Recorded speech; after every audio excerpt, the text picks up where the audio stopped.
How many people on New Year's Eve, listen closely, when they're in a temporary mindset, and some of it's fueled by alcohol, they make a decision while they're in a temporary mindset. Like, this year, I'm gonna be a lot healthier.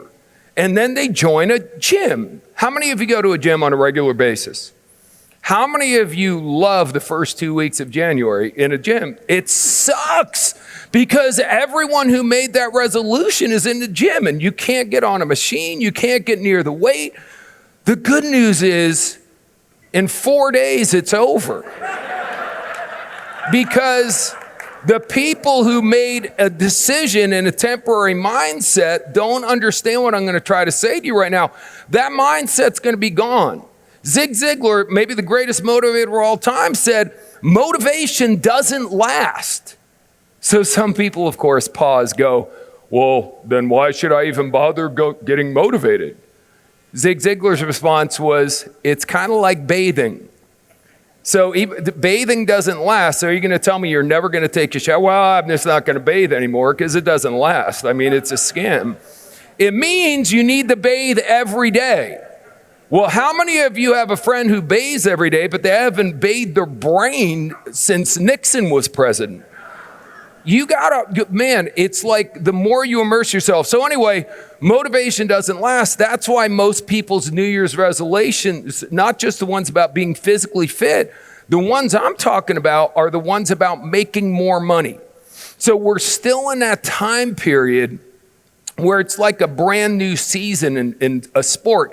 Like, even though we always think it's a brand new season, who knows what might happen this season. So we've got that going on for us. So I'm going to share with you, and it's not happy news for a lot of people, but if you did make a resolution to have an amazing year this year, if you set your goals to have an amazing year this year, I'm going to tell you the simple key here. It's discipline. I know that's not what you want to hear, but it's discipline. Okay, this is simple, simple, simple. It is a numbers game. Why don't most people have the body they want? Because they go to the gym when they feel like it. I have friends of mine that they take their shirt off. They look like someone sculpted their body in stone. They don't go to the gym when they feel like it. You know when they go to the gym? Every day. Now, here's what's crazy. I thought my buddy Travis, who won all these competitions, I thought he went to the gym for 5 hours a day. He doesn't go to the gym for 5 hours. He's like me. He goes for an hour. But he goes every day, all the time. He doesn't make excuses. Here's the best thing about being self-employed. There's a lot of great things about being self-employed, all kinds of stuff. Here's the best one. You can do whatever you want whenever you want. Right? That you can do whatever, you're your own boss. But here's the worst thing about being self-employed. You can do whatever you want whenever you want.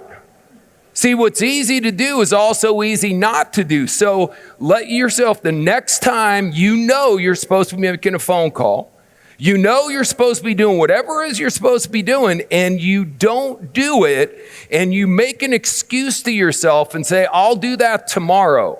That was me. I was a phenomenal procrastinator. I was like, I'll just do it tomorrow. You know, today it's already getting a little bit late, or I had 6,843 reasons to do stuff tomorrow. Stop doing stuff tomorrow. Do it right now. Discipline, and here's the great news. The bad news is you need discipline. Here's the great news. I didn't say you need talent. See, imagine you go, I want to be a neurosurgeon. Okay, well, don't you think you need a certain amount of high level of skill to be a neurosurgeon? Do you need a high level of skill to read a script and to show up at somebody's house and say, do you want this policy or that policy? You don't need an overwhelming amount of talent. What you have to have is discipline. So it's real simple. And people go, well, will you motivate me? I love that one. It's like,